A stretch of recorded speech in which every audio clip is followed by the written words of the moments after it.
घसीट कर यहाँ से जबरदस्ती उठाकर लेकर गई। ऐसा कुछ हमें दिखा नहीं। बाइज्जत वांगचुक साहब के चारों तरफ एक सुरक्षा घेरा तैयार किया जाता है, वांगचुक जी को उठाकर हॉस्पिटल ले जाया जाता है। आंदोलन पर भरोसा या किसी आंदोलन पर कहानी ऐसे आगे बढ़ती है कि किसी आंदोलन में लोग कौन है, आसपास खड़े कौन लोग। पहली बार आ रहे थे तो उन्होंने वहां भीड़ जुटाने के लिए वामपंथी नेताओं से बात की कि हम आ रहे हैं, वहां कोई है नहीं, आप कुछ को वहां भेजिए। अब वहां ऐसे ऐसे लोग जा रहे हैं, कोई ढपली पीच रहा, कोई ताली बजा रहा है, पता नहीं दिन दुनिया का क्या होना है क्या नहीं होना है। देखिए, नीट पेपर लीक बिल्कुल नहीं होना चाहिए था। ये चाहे शिक्षा मंत्री हो या फिर जो वहां अधिकारी हैं उनका फेल्योर है, इस बात को हर कोई कहेगा। उसमें सरकार का बचाव बिल्कुल नहीं हो सकता है। देखिए, हमने जैसे कि आपने भी कहा, मैंने भी कहा, भाई हम बिल्कुल भी उसकी वकालत नहीं कर सकते हैं। जो गलत है, नहीं होना चाहिए। अरे हमने यूजीसी पर बखिया उधेड़ दी सरकार की। इस बात को तो देखिए कि जब दोबारा से एग्जाम हुआ तो फिर सरकार ने उसको लेकर के क्या तैयारी की। कि ये लोग बस सीता के पति का नाम ले लेके नीता के पति का काम कर रहे हैं। जय श्री राम बोलेंगे, मैंने बोला बोलो भाई, मैं जय संविधान बोलूंगा। चारों ने ये तो कह दिया कि भारत हमारी माता है, पर ये बाप ढूंढ रहे हैं। इसका नीट के बच्चों से क्या लेना देना। और जब इनकी सरकारें थी, क्या तब पेपर लीक नहीं हुआ? भाई आज आप इतना जो ड्रामा क्रिएट कर रहे हो, एक बात तो बताओ, आप कहो तो सही, हम यहां से लेकर के यहां तक हमने अपना कार्यकाल चलाया है और हमारे दौर में ऐसा कुछ नहीं हुआ। आज क्यों हो रहा है? कि हम थे तो नहीं होता था। हाँ? बोलो तो। दर्शकों नमस्कार, मैं हूं प्रकाश ललित। आप देखना शुरू कर चुके हैं डीएनपी इंडिया। हमारे साथ हैं हमारे सहयोगी चौधरी साहब राहुल चौधरी। दर्शकों, दिल्ली में आंदोलन हो रहा था। वो कह रहे थे कि हम 20 तारीख को संसद घेरेंगे, संसद का घेराव करेंगे, और ठीक 2 दिन पहले दिल्ली पुलिस जाती है। लोग ये कह रहे हैं, ऐसा अभिजीत दीपके कह रहे हैं कि घसीट के ले गए, मारपीट के ले गए, ऐसा कुछ हमें दिखा नहीं। दिल्ली पुलिस जाती है, बाइज्जत वांगचुक साहब के चारों तरफ एक सुरक्षा घेरा तैयार किया जाता है, वांगचुक जी को उठाकर हॉस्पिटल ले जाया जाता है। आंदोलन कोई भी जो आपने बहुत इतिहास में नहीं जाना चाहते तो पिछले 15-20 सालों में जो आंदोलन आपने देखा होगा, जिसमें सीए एनआरसी का आंदोलन हो, नोटबंदी का हो, या फिर राफेल से जुड़ा हो, पहलवानों का आंदोलन हो, या फिर वैक्सीन वाला आंदोलन, कोविड के समय का आंदोलन हो, आप जब ये सब देखेंगे ना तो इनमें आपको एक मोडस ऑपरेंडी दिखाई देगी। खास तरह के लोग दिखाई देंगे, खास तरह के नारे, खास तरह के तराने, और वही फिक्स्ड लोग। आंदोलन चाहे कोई हो, थोड़े समय के बाद जो चेहरे सामने आते हैं वो ये वही होते हैं जो पहले आपने किसी आंदोलन में देखा होता है। यानी हाल फिलहाल के कुछ वर्षों में जो आंदोलन हुए वो जनता की जनभावना से जुड़े कम, प्रोपेगेंडा पर आधारित ज्यादा दिखे। अगर आप जनता की जनभावना, जनमानस से जुड़े आंदोलन की बात करेंगे तो वो दौर अन्ना आंदोलन 2011-12 का, जिसमें मोबाइल नहीं, इंटरनेट नहीं, सूचना का इतना साधन नहीं, फिर भी लोग जा रहे थे, पहुंच रहे थे। हर किसी ने अपने आप को उस 70-80 साल के बुजुर्ग व्यक्ति के साथ जोड़ लिया। वो स्वतःस्फूर्त आंदोलन था। लोगों को लग रहा था कि वो व्यक्ति हमारी बात कर रहा है। आंदोलन पर भरोसा या किसी आंदोलन पर कहानी ऐसे आगे बढ़ती है कि किसी आंदोलन में लोग कौन है, आसपास खड़े कौन लोग हैं। जो लोग हमेशा संदेहों की दृष्टि से देखे गए, जो लोग जिनके ऊपर हमेशा प्रश्न चिन्ह रहा, वो जैसे ही किसी आंदोलन में जाकर बैठते हैं वो आंदोलन का बेड़ा गर्क हो जाता है। और यही कारण है कि कॉकरोच आंदोलन, वांगचुक बैठे होते, दीपके भी रहते, कहानी ठीक थी, लोग शायद जुड़ते भी थोड़े समय के बाद। लेकिन जब लोग ये टेस्ट ही कर रहे थे कि ये कितने असल में है, कितनी असलियत है, तभी वो धीरे धीरे अलग अलग जो चेहरे आए, वो कहानी अपने आप एक्सपोज हो गई। राहुल भाई, कोई भी जो आंदोलन जो मैं कह रहा हूं, क्या इसी तरह से आगे बढ़ना चाहिए? जो हमने देखा, जो आपने देखा जंतर मंतर पर जो कुछ हो रहा था, इसको आप किस नजरिए से देखते हैं? नहीं, नजरिया बिल्कुल साफ साफ दिखाई देता है कि जब आपसे यहां कुछ हो नहीं रहा है, आप सब मिलकर के कोई बाहर बैठा व्यक्ति उसको सपोर्ट करने लग जाते हैं और फिर उसको प्रेशर दिया जाता है कि आइए, आप यहां आइए, यहां आकर के जमावड़ा कीजिए, लोगों को बुलाएंगे, आपके साथ में आएंगे, मंच साझा करेंगे। और आप देखिए धीरे धीरे धीरे धीरे करके ये कांग्रेस पार्टी से लेकर के, आपने देखा होगा समाजवादी पार्टी के नेता, कुछ किसान नेता, योगेंद्र यादव जैसे पिच क्रिएटर, ये सब आपको वहां पर दिखाई दिए। वामपंथी जिस तरीके से वो ढपली पीटने का उनका जो सिस्टम है, पूरा वामपंथी गैंग। इवन जब वो यहां पर पहली बार आ रहे थे, अभिजीत दीप के जो इसके फाउंडर हैं कॉकरोच जनता पार्टी के, हाँ, तो पहली बार आ रहे थे तो उन्होंने वहां भीड़ जुटाने के लिए वामपंथी नेताओं से बात की कि हम आ रहे हैं, वहां कोई है नहीं, आप कुछ को वहां भेजिए। अब वहां ऐसे ऐसे लोग जा रहे हैं, कोई ढपली पीट रहा, कोई ताली बजा रहा है, पता नहीं दिन दुनिया का क्या होना है क्या नहीं होना है। लेकिन अब उनसे जब ये मीडिया वाले वहां गए, जाकर के सवाल जवाब किए कि भाई साहब ये धर्मेंद्र प्रधान का आप इस्तीफा तो मांग रहे हो, लेकिन कब तक? उन्होंने कहा जब तक नहीं इस्तीफा देते हैं तब तक तो हम यहां पर रहेंगे, उसके बाद में कुछ नया ढूंढेंगे, कुछ नया लेकर के आएंगे।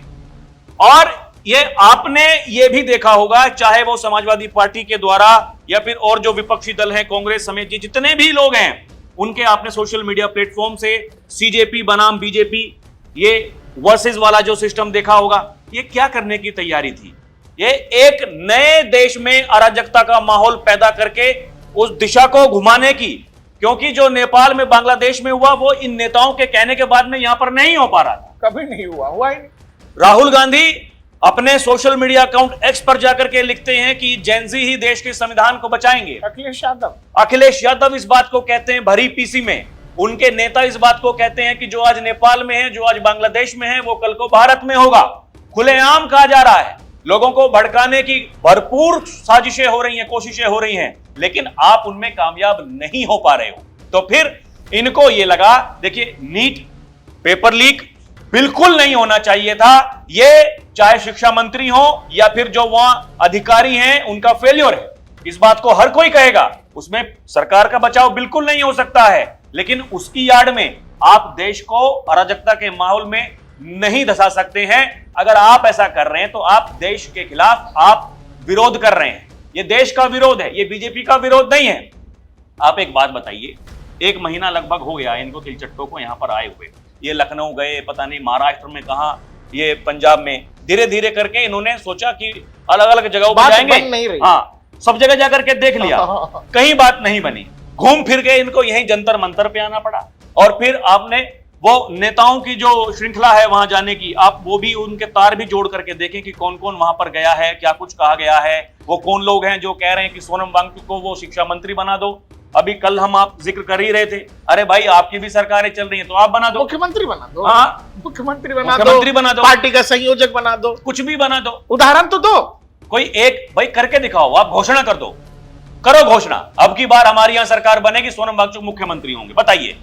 अखिलेश यादव कर दें, यहां समाजवादी पार्टी 2027 में चुनाव है, हमारी सरकार बनेगी, हम इनको बना देंगे मुख्यमंत्री छोड़िए उप बना दीजिए, हाँ। एक तो कोई उदाहरण पेश करो। ऐसा है ये कुछ भी आकर के पक देंगे और फिर ये सोचेंगे कि प्रदेश की जनता, ये देश की जनता आपकी बातों पर यकीन कर लेगी, वो नहीं होता है। सोनम वांगचुक ने इस देश के लिए क्या किया है पूरी दुनिया जानती है। जो कुछ बताया गया है उसके अनुसार, जो कुछ छुपाया गया है उसके अनुसार भी हमने कई बार आपको बताने का प्रयास किया। हम लोग पिछले कई सालों से पढ़ रहे हैं कि 3 इडियट वांगचुक पर बना, 3 इडियट वांगचुक पर बना। वांगचुक साहब एकाध मौकों को छोड़कर जिस मंच से कहा जा रहा है कि जिस व्यक्ति पर फिल्म बन गया, जो व्यक्ति इतना बड़ा साइंटिस्ट है, वो आदमी सामने से आकर नहीं कह रहा है कि भाई साहब हम साइंटिस्ट नहीं, भाई साहब हम इनोवेटर हैं, भाई साहब हम वो पर्यावरणविद हैं, भाई साहब हमारे ऊपर कोई फिल्म नहीं बनी। ये जो एक नैरेटिव क्रिएट करने की कोशिश है, जो गिल्ट ट्रिप डालने की कोशिश है, देखिए एक आदमी जो इतना महान है उसको आपने भूखे मरने के लिए छोड़ दिया, किसी ने नहीं छोड़ा। दर्शक, ये कहानी हम लोग बताने लगेंगे ना, कहानी हो जाएगी लंबी। लद्दाख में जो पिछले साल हुआ वो कहानी शुरू होती है वहां से। कुछ हेक्टेयर लैंड दिया गया था वांगचुक साहब को, उसके बदले इनको 14-15 करोड़ देने थे 1 साल के अंदर। 2 साल के अंदर वहां निर्माण कार्य पूरा होना था। 2025-26 हो गया, आज तक इन्होंने 1 रुपया वापस नहीं किया। बाद में लद्दाख अथॉरिटी ने वो जमीन की लीज कैंसिल कर दी।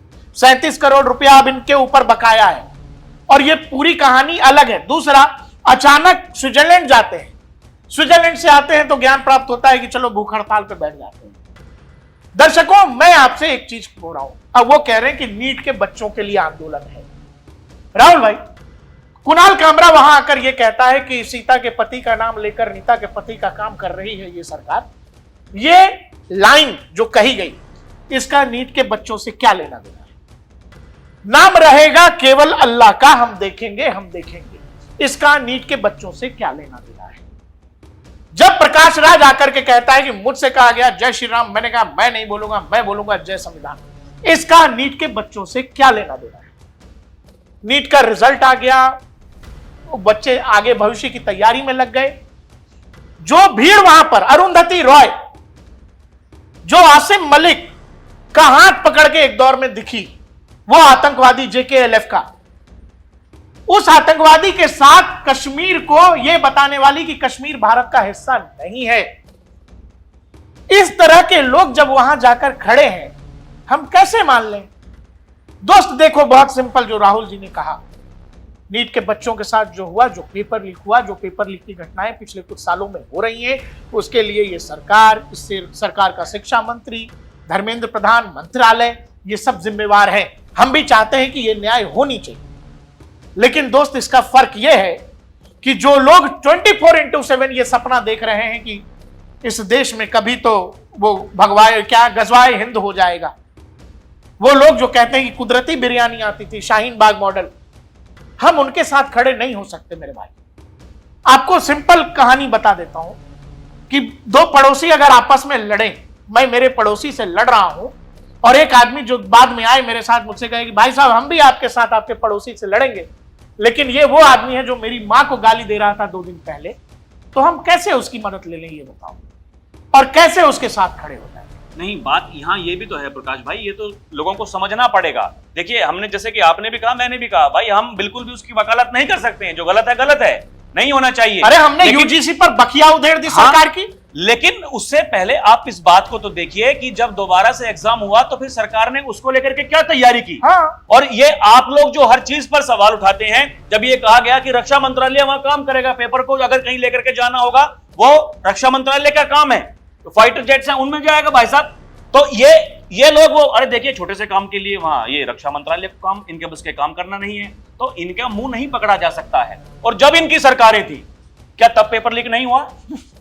भाई आज आप इतना जो ड्रामा क्रिएट कर रहे हो, एक बात तो बताओ, आप कहो तो सही, हम यहां से लेकर के यहां तक हमने अपना कार्यकाल चलाया है और हमारे दौर में ऐसा कुछ नहीं हुआ, आज क्यों हो रहा है? कि हम थे तो नहीं होता था। हाँ, बोलो तो, ये बोलने की हिम्मत है किसी के भीतर? देखिए, ये जो सिस्टम, जो सड़ा हुआ सिस्टम है, उसमें जो लोग कुछ सड़े हुए आज भी शामिल हैं, जो गद्दार हैं, जो इस देश के साथ तो गद्दारी कर ही रहे हैं, वो अपने परिवार के साथ भी गद्दारी कर रहे हैं। आप ध्यान रखिएगा, ये जो अधिकारी हैं, जो ये अपनी जेब भरने के चक्कर में जो लोग ये गलत काम करते हैं, बच्चों के भविष्य के साथ में खिलवाड़ करते हैं, कौन सी सरकार ऐसी है जो चाहेगी कि हमारे कार्यकाल में पेपर लीक हो जाए? कौन सी सरकार ऐसी है जो चाहेगी कि हमारे कार्यकाल में वहां दंगे हो जाएं? कौन सी सरकार ऐसी है जो चाहेगी कि आतंकवादी हमले हो जाएं? कोई चाहेगा? नहीं चाहता है। लेकिन इनके कार्यकाल में ज्यादा ये काम हुए हैं। तुलना तो आप करेंगे, हम फिर कह रहे हैं कि भैया बंद नहीं हुआ है, लेकिन जैसे आप यूपी का मॉडल लीजिए, पिछले 9 वर्षों में दंगे नहीं हुए हैं, एक भी कोई दंगा नहीं कर पाया है। और जब इनकी सरकारें थी तो क्या होता था? आज ये जिस बुलडोजर मॉडल पर, जिस यूपी के योगी वाले मॉडल पर सवाल उठाते हैं, यूपी में 60,244 पुलिस भर्ती अभी ट्रेनिंग करके वो अपने अपने जहां कर्तव्य क्षेत्र है वहां पहुंच गए हैं, ड्यूटी कर रहे हैं। आज से पहले किसी ने एक साथ इतनी भर्ती होते हुए कभी देखा था क्या? इतनी पारदर्शिता के साथ में हर जगह भाई भतीजावाद, हर जगह चाचा भतीजा वसूली करने के लिए झोला लेकर के निकल पड़ते थे। हम आपको बात बताएं क्या है, हमने भी देखा है, ये जो कोचिंग सेंटर्स, कोचिंग माफिया जो है प्रकाश जी, ये सबको पता है। मैं भी फौज की नौकरी करके आया हूं, मैंने किसी को 1 रुपया नहीं दिया, अपनी मेहनत से भर्ती हो गया। लेकिन कुछ लोग ऐसे थे जो हमें बताते थे, भैया हम ये काम करके आए हैं, पक्का मैं हो जाऊंगा। हाँ, कोचिंग सेंटर्स वालों ने कहा, भाई मैं अपनी बता रहा हूं बात, लोग सामने से बोलते थे। ये जितने भी जो बड़े पद हैं, लोग ये अपने मुंह से बताते थे, फलाना कोचिंग सेंटर उसने ये करवा दिया। तो इसका मतलब सिस्टम में खराबी तो है, लेकिन वो एक दिन में सही नहीं होगा। और ये किसको नहीं पता है? और ये किसको नहीं पता है? एक दिन में सही नहीं होगा। हमारे पिताजी से बिहार में एक दौर में जब मैं इधर इंजीनियरिंग के लिए आ रहा था, तो मेरे पिताजी से मतलब हमारे रिश्तेदार थे, वो कह रहे थे 3 लाख रुपए लगेंगे, बैंक की नौकरी लग जाएगी। हाँ, आज तक मेरे पिताजी कहते हैं कि अरे उस दौर में तुम्हारी बैंक की नौकरी लग गई होती। कहने का मतलब यह है दोस्त, जो गड़बड़ है वो सबको पता है, लेकिन एक पर ठीकड़ा मत फोड़ो। हमारे ही तुम्हारे जैसे लोग सिस्टम में भी बैठे हुए जो पैसा देख के हिल जाते हैं, बिक जाते हैं। मेरा सिंपल सा मतलब है, मैं नीट में जो कुछ हुआ है वो बिल्कुल जवाबदेही सरकार की है, धर्मेंद्र प्रधान की है। लेकिन सवाल यह है कि जो लोग भारत तेरे टुकड़े होंगे इंशाअल्लाह, जो लोग शाहीन बाग की कहानी लिखकर ये कह रहे थे कि अभी देश बट जाएगा, जो लोग कश्मीर को भारत का इंटीग्रल पार्ट नहीं मानते, वो लोग आकर के नीट की लड़ाई लड़ रहे हैं उस भीड़ में, तो मुझे पता है कि उनका एजेंडा वो है ही नहीं। मैं कैसे मान लूं कि उनके साथ हम खड़े हो जाएं और उनके समर्थन में, हम उस आंदोलन के समर्थन में बात कर लें। फिर आप कहते हैं कि भाई साहब आप लोग वीडियो नहीं बना रहे, भाई साहब आप वांगचुक सर पर बात नहीं कर रहे। वांगचुक सर के बारे में जो कुछ हमारे आपके सामने है क्या है? वांगचुक साहब बड़े गरीब हैं, वांगचुक साहब पर फिल्म बनी, 400 से ज्यादा पेटेंट है, एक पेटेंट नहीं है, एक पेटेंट नहीं है तथाकथित साइंटिस्ट वांगचुक सर के नाम। वांगचुक सर कोई गरीब बाप के बेटे नहीं है। Wangchuk sir former Congress MLA, Jammu Kashmir के मंत्री रहे कैबिनेट में, उनके बेटे, यानी घर परिवार से मजबूत है। ये जो नैरेटिव बिल्डिंग होता है, जो क्रिएट किया जाता है एक झूठ, जिस आधार पर फिर आप बता रहे गरीब का बेटा है, कितनी मुश्किल से पढ़ा होगा, साइंटिस्ट है, देश के लिए इतना सब कुछ कर रहा है, देश के लिए इतना सब कुछ कर रहा है। कैसे उस साइंटिस्ट के मन में यह ख्याल आ सकता है कि भाई चीन जब घुसेगा तो हम लोग घुसने देंगे लद्दाख के रीजन में? वो साइंटिस्ट कह रहा है कि कश्मीर में प्लेबसाइट करा दो, जनमत संग्रह करा दो। ये कोई हिंदुस्तानी कैसे कह सकता है यार? फिर आप कह रहे हो कि आपका इमोशन कैसे नहीं जुड़ रहा है, वो भूखे हैं। भूखे हैं तो किसने कहा भूखे रहने को? और आप जब भूखे हैं तो उस तरह की भीड़ का, उस तरह के झुंड का अपने मंच का इस्तेमाल क्यों करने दे रहे हैं, जो हमेशा देश के खिलाफ खड़ा नहीं, वो जो भूखे हैं तो फिर उससे फायदा किसको हो रहा है? आप इस बात तो देखिए, इस बात को समझने की कोशिश कीजिए कि अगर भाई भगवान ना करे, अगर कुछ अनहोनी हो गई, उसका फायदा कौन उठाएगा? 2-4 नेता लॉन्च हो जाएंगे, कौन फायदा उठाएगा उसका?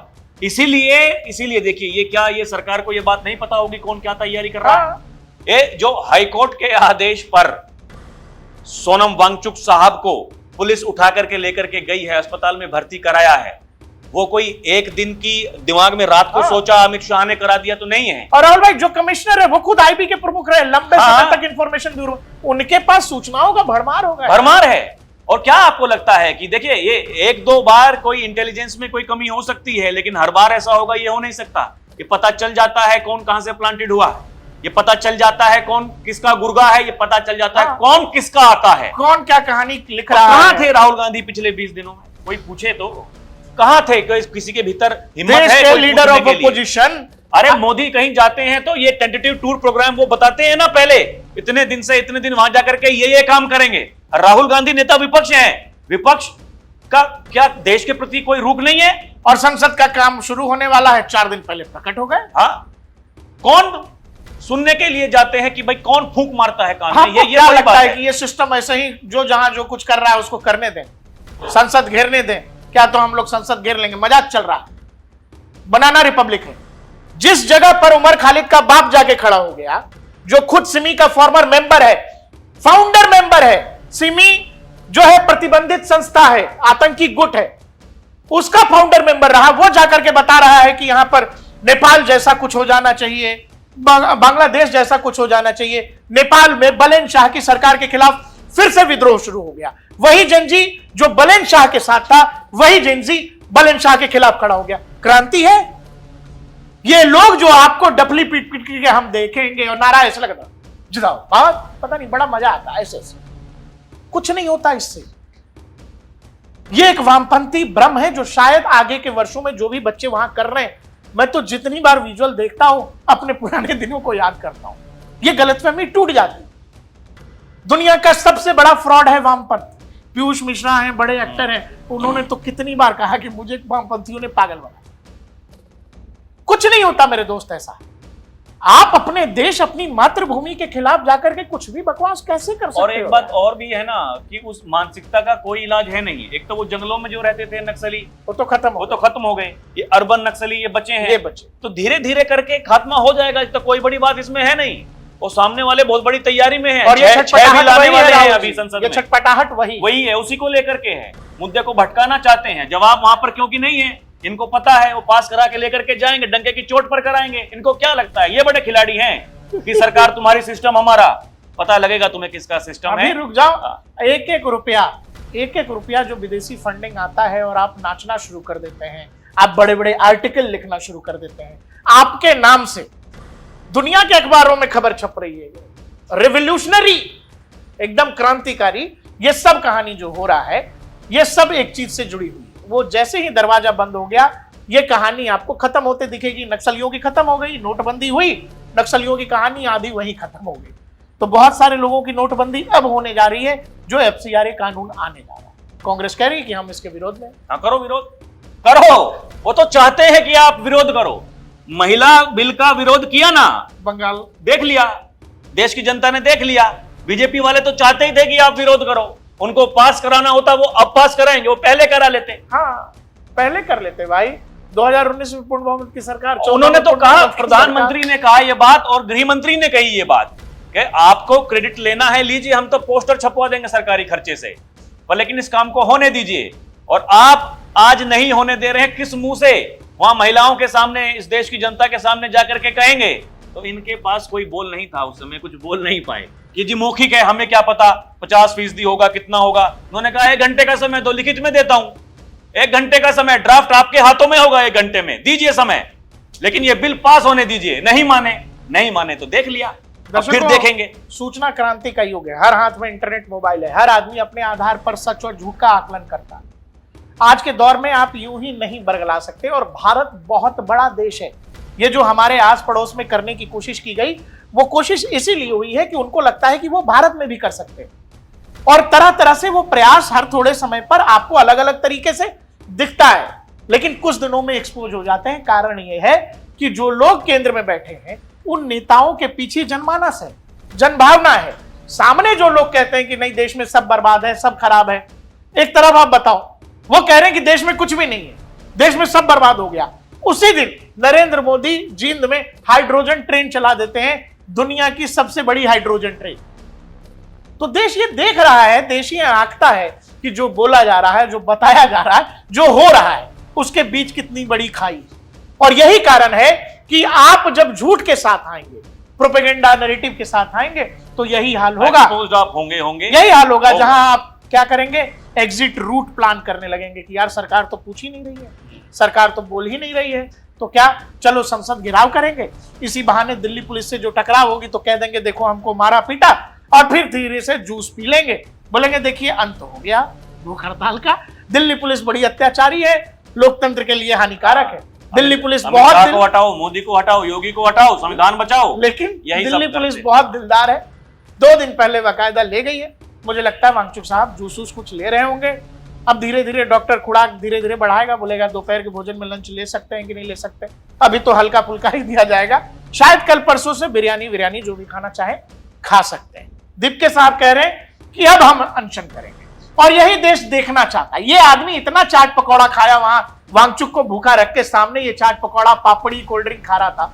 लोग अब ये देखना चाहते हैं कि तिलचट्टों के बादशाह कितनी देर तक भूखा रह पाते हैं। हमको भी देखना, आनंद आएगा। 20 तारीख को कह रहे हैं संसद घेराव करेंगे, तो जवान लड़के हैं, थोड़ा एक्शन भी होगा, करिएगा, पता लगेगा संसद, आप पता लगेगा अभी। वांगचुक साहब वहां से गायब हैं। तो एक बात और लगती है कि योगी जी को बुलाया था, वो राम मंदिर पे तो बात की होगी, तो ये भी बात की होगी कि योगी जी थोड़ा बताइए, थोड़ी टिप दीजिए यहाँ, ये जब घेराव करेंगे तो आपके वाले स्टाइल में क्या करना होगा। अब क्योंकि योगी तो कहते हैं कि देश की राजधानी और लखनऊ में आपको ये अंतर तय करना होगा। ये चीज अगर लखनऊ में होती तो आपको पता नहीं ये फिल्म कब की खत्म हो गई होती। अरे प्रधानमंत्री बड़े मंच से कह चुके हैं इस बात को कि हमारे योगी जी ने तो अच्छों की बुद्धि ठीक कर दी है, आपने तो इनको बर्बाद करके रख दिया है विपक्षियों को, और किसको कैसे दंगाइयों का कैसे इलाज किया जाता है, ट्रेनिंग अगर किसी को नहीं पता है तो योगी से जाकर के ले लो। कुछ बात हुई होगी। ये कोई आंदोलन नहीं था दोस्त, जो कुछ हो रहा था वो आपके सामने। हमें बताइएगा कमेंट सेक्शन में। देखते रहिए DNP इंडिया, हर खबर भरोसे।